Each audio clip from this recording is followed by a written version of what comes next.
宝宝的奶。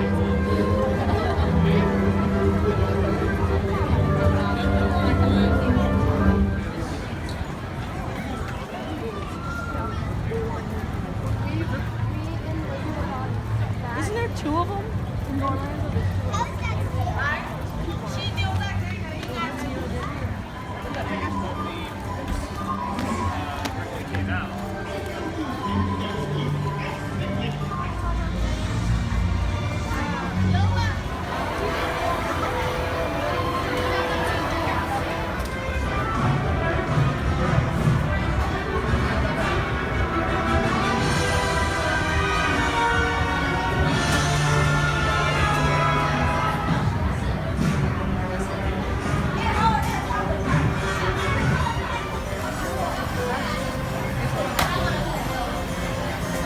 Actually, I probably took her check out my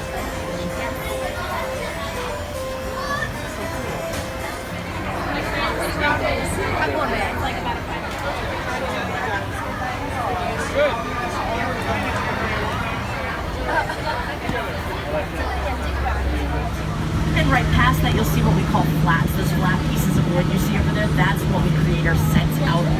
So we put 3 of those together. The 4th wall is actually where the camera sits, and those will be built inside the sound stages. Now here in Universal, we film tons of television shows here on Front Lot. The Mindy Project's in its final season here. We've got The Good Place during Ted Danson and Kristen Bell, tons of TV shows. Now here at Universal Studios, we are no stranger to it's from.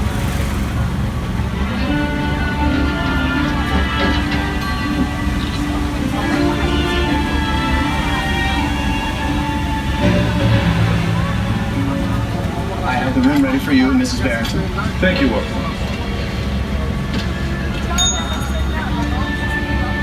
Did you hear that? She passes away and she goes to the afterlife. To the afterlife, she ends up in the good place where she is supposed to go to the bad place. So shenanigans ensue. And Kristen Bell, she plays such a good bad character. It's great. One of my favorites right now. They're in their 2nd season.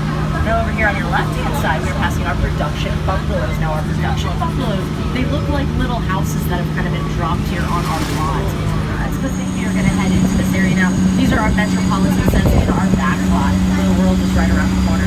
And my co-host, he is no stranger to New York City. Some qualities. There was a Hero DeLorean. That was the car that got all the close-up shots. You had your stuffed DeLorean, which is the DeLorean that went 88 miles per hour. And coming up on your left-hand side, we are going to be passing some of our Universal picture cars. So you might want to get your cameras ready to take some awesome photos. Now we've got our Magnum PI Ferrari. Now we call it a Ferrari because it's a Ferrari shell, but a Volkswagen engine. Now we've got 4 cars from Back to the Future here. 2 of which are from the 50s, 2 of which are from the year 2015. I don't think that's what our cars look like, but they tried. And then we've got our very first eco-friendly cars with the Flintstones here. And I can't talk about picture cars without talking about Fast and Furious. We've got 3 cars from that franchise right here in our back lot. We do have some cars from Transformers. Now Transformers here, my favorite of those cars is the one on the very, very end. It kind of looks like a tank. Now it's called a Bradley fighting vehicle, and it's made of plywood and metal bolts. So that is not the real vehicle. Now what's nice about that is it's much more lightweight than an actual Bradley fighting vehicle. So if we need to film on location or take the Bradley fighting vehicle somewhere else off our lot, it's much easier to transport. Now coming up on your right-hand side, we've got a Mercedes from one of Universal's largest franchises, Jurassic Park. And the most recent in that film Jurassic World, or in that franchise, Jurassic World, not only broke box office records, but had a fun cameo of a famous musician you might recognize. Boom, there he is. That's Jimmy Buffett, running from the dinosaurs. Of course he's grabbing his hat here at Universal City Walk. We have our very own Margaritaville that just opened up. You guys can check out. I would say you can go and get drinks now. It's 10:50 in the morning, but you guys are probably on vacation, so no judgment, no judgment. And we've got other props from Jurassic Park. I just recently watched the movie again. Fun movie. Favorite scene is when the Brachiosauruses come in and sneeze on the little girl after the T-Rex and attacked them. And I just always feel like I'm getting covered in snot, you guys, when I watch that scene. And I want you guys to feel that too. So enjoy the dinosaur snot, embrace it. Just let it come in. I'm sorry, Carver, there's no avoiding the dinosaur snot. Now these dinosaurs, they are very, very, very nice normally, but they're just a little under the weather. Now speaking of weather, you guys remember in the Jurassic Park series, there was a lot of rain involved in that movie. Now here in sunny California, we can't wait for it to rain in order to... You can make it here. You can make it anywhere. Even if you make it here on the Universal Line.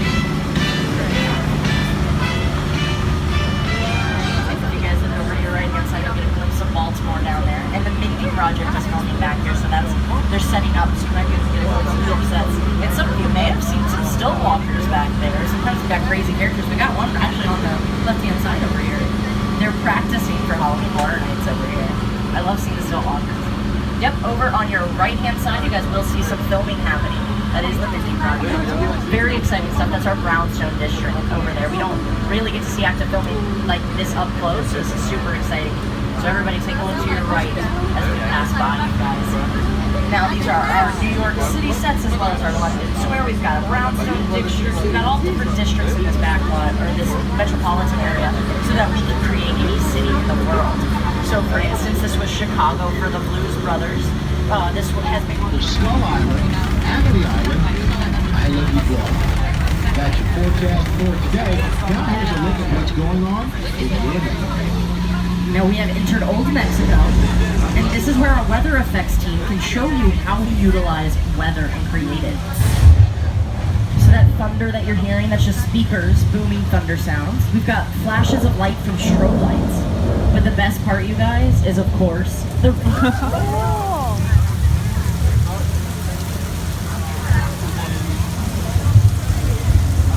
Now the rain is just sprinklers shooting water directly up into the air and letting gravity do the rest of the work. It looks pretty realistic.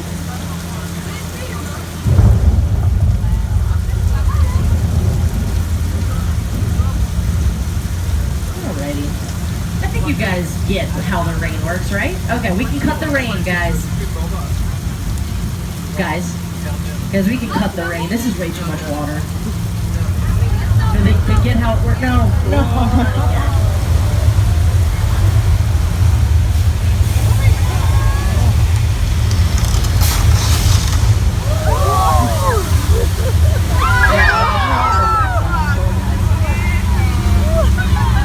That was our flash of flood. You may recognize that from a scene in the movie Big Fat Liars starring Paul Giamatti and Frank Muniz.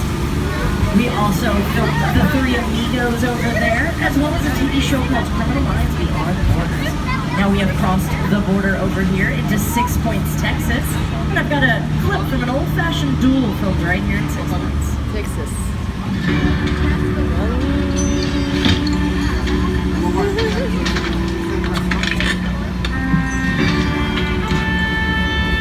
This town ain't big enough for the both of us, Jimmy Fallon. Well, I ain't going anywhere, Jimmy Fallon.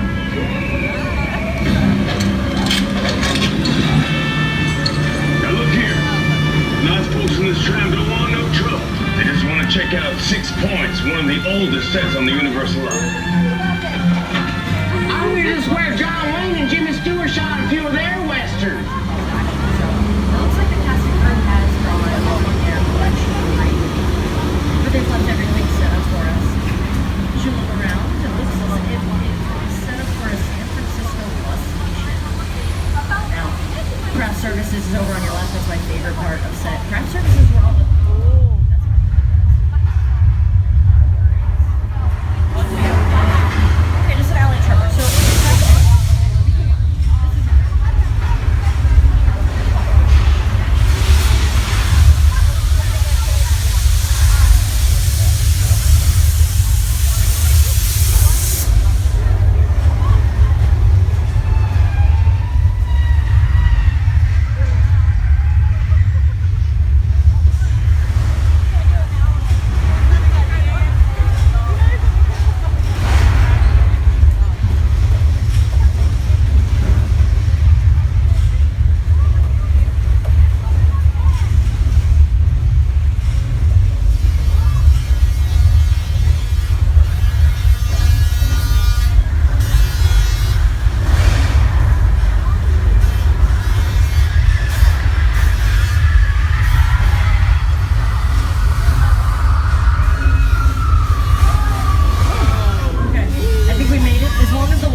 safe to move forward.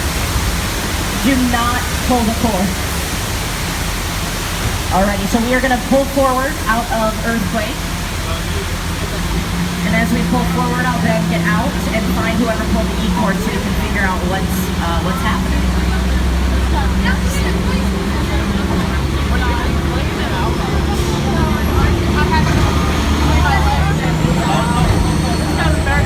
Pull out all the way. And report any further sightings to studio security immediately. We'll handle it from there. Alrighty. You're heard, and we're just going to continue on with the tour. And we have entered Whoville here. Now, Whoville was a huge production on our lot. Took up 11 sound stages. And in the movie Dr. Seuss's How the Grinch Stole Christmas, where this Whoville is from, they had a really grumpy neighbor, the Grinch. But here on our back lot, they have a real psycho of a neighbor, you guys. They were right next to the Bates Hotel. Now, I personally do not think that Norman Bates, the owner of the Bates Motel, is a psycho, but a lot of people have given him that nickname, and I don't quite get it, because he's always been a very nice gentleman to me, and honestly, I think he's kind of cute, but don't tell him I said anything. It'll make our work relationship awkward. Oh, hey, there he is. Awesome. So he's been working tirelessly to try to figure out how to bring this motel more business. They've been having a hard time, like, bringing people in. See, a gentleman. Take note, boys. Gentleman carries ladies to the car. And that is the trunk. Okay, don't take note. Oh, and he saw us. Okay. Norman, no, it's okay. No, we don't have... Okay, we're doing this. And we're doing this. I'm so sorry. I'm so sorry, you guys. And I should have told you, but we're going to have a human sacrifice.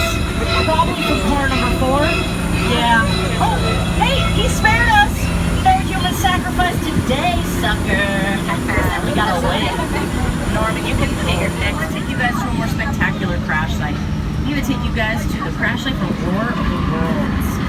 You enter in. Now, this movie was directed by Steven Spielberg, and it stars Dakota Fanning and Tom Cruise. And this neighborhood that we're going into is the neighborhood that Dakota Fanning and Tom Cruise get out of the movie. Now I want you guys to pay close attention to the detail used in this production design. And if you look to your left-hand side, you'll see a very large plane. You can't miss it. And that is a real Boeing 747, you guys. They purchased it whole and they chopped it up for production, which I think would be a really fun job. Now I've got Rick Carter and Steven Spielberg to tell you more about the production design. The airplane crash site set is a perfect example of a set that is all designed around the vision that Steven had. When we first began to sit down to talk about War of the World, I thought, what if the 747 goes down right in a big neighborhood? Because it's just something you don't see. You're doing good. You're doing good. Keep pressing me. Listen, I want you to close your eyes, okay? Okay. Got them closed?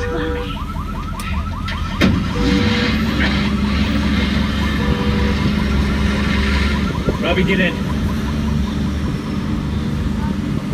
Get in.